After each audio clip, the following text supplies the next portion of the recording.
നയിക്കുകയാണെങ്കിൽ, അവരെ ശരിയായ ദിശ തിരിച്ചു വിടുകയാണെങ്കിൽ അവര് ലക്ഷ്യസ്ഥാനത്ത് എത്തും എന്നുള്ളതിന് യാതൊരു സംശയവും ഇല്ല. നമ്മളൊരിക്കലും നമ്മുടെ കുഞ്ഞുങ്ങളെ കുറിച്ച് പ്രാർത്ഥനയിൽ മടുത്തു പോകരുത്. വേദപുസ്തകത്തിൽ കാണുന്ന എല്ലാ മിടുക്കരായ വ്യക്തികളും അവരുടെ പുറകിൽ അവർക്ക് വേണ്ടി കരഞ്ഞ് പ്രാർത്ഥിച്ച മാതാപിതാക്കളെ നമുക്ക് കാണാനായിട്ട് കഴിയും. എനിക്ക് ഏറ്റവും ഇഷ്ടമുള്ള ഒരു വ്യക്തി ശമൂവേൽ പ്രവാചകനാണ്.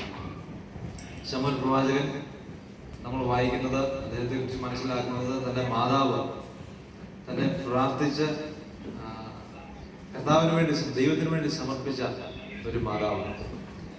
കണ്ണുനീരോട് പ്രാർത്ഥിച്ച ഒരു മാതാവ്. നമ്മളൊക്കെ ആണെങ്കിലും ഒരു വിഷയത്തിന് വേണ്ടി പ്രാർത്ഥിച്ച്, ദൈവമേ എനിക്കത് ലഭിച്ചാൽ ഞാൻ അത് അങ്ങേക്ക് തരാമെന്നൊക്കെ പറഞ്ഞാലും ദൈവം അത് തന്നു കഴിയുമ്പോൾ നമ്മൾ പലപ്പോഴും എന്ത് ചെയ്യും? മറന്നുപോകും. അത് മറക്കുകയും ദൈവത്തിന് കൊടുക്കാൻ മടിക്കുകയോ ഒക്കെ ചെയ്യാറുണ്ട്, ഇല്ലേ? പലപ്പോഴും. ഹന്ന അങ്ങനൊന്നുമല്ല. ദൈവം തനിക്ക് താൻ പ്രാർത്ഥിച്ച ആ ഒരു വിഷയത്തെ ദൈവം കൊടുത്തു. ഹന്ന മടി കൂടാതെ എന്ത് ചെയ്തത്? ദൈവത്തിന് നൽകുവാനായിട്ട് ഇടയായി. ഹന്ന കരഞ്ഞ് പ്രാർത്ഥിച്ചു. ഹന്ന ആ പൈതലിനെ നന്നായി വളർത്തി. ഹന്നയുടെ കൂടെ ആ കുഞ്ഞ് ഒത്തിരി നാളില്ലായിരുന്നെങ്കിലും ഹന്ന പ്രാർത്ഥിച്ചതുകൊണ്ട് ദൈവം ഹന്നയുടെ പ്രാർത്ഥനയെ മാനിച്ചു. ആ പ്രാർത്ഥനയെ കേട്ടു. ദൈവം ഹന്നയെ മാനിച്ചത്. അങ്ങനെയെങ്കിൽ നമ്മളും നമ്മുടെ കുഞ്ഞുങ്ങൾക്ക് വേണ്ടി പ്രാർത്ഥിക്കുന്നുവെങ്കിൽ, കരയുന്നുവെങ്കിൽ ദൈവം അവരെ മാനിക്കും, അവരെ സഹായിക്കും. ഒരു നദി, ഒരു വെള്ളം, ഒരു ഉറവയിൽ നിന്ന് പൊട്ടിപ്പുറപ്പെടുന്ന ഒരു വെള്ളം അത് ശരിയായ ചാലിൽ കൂടി ഓടി അത് വലിയ സമുദ്രത്തിലോ ഒരു കടലിലോ ചെന്ന് പതിക്കുന്നത് നല്ലൊരു കാര്യമാണ്, അല്ലെ?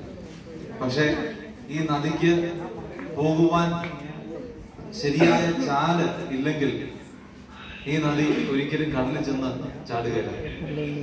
എന്ന് പറയുന്നത് പോലെ നമ്മുടെ കുഞ്ഞുങ്ങളും അവരിപ്പം വളരുന്ന സമയമാണ്. അവരുടെ ലക്ഷ്യസ്ഥാനത്ത് എത്തണം എന്നുള്ളതാണ് നമ്മുടെ ആഗ്രഹം, പ്രാർത്ഥന. പക്ഷെ നമ്മൾ അതിനുള്ള ചാല് വെട്ടിക്കൊടുക്കുന്നില്ലെങ്കിൽ, നമ്മൾ അതിനു വേണ്ടി കരഞ്ഞും പ്രാർത്ഥിച്ചും അവരെ ശരിയായ ദിശയിൽ നമ്മൾ കൊണ്ടുപോകുന്നില്ലെങ്കിൽ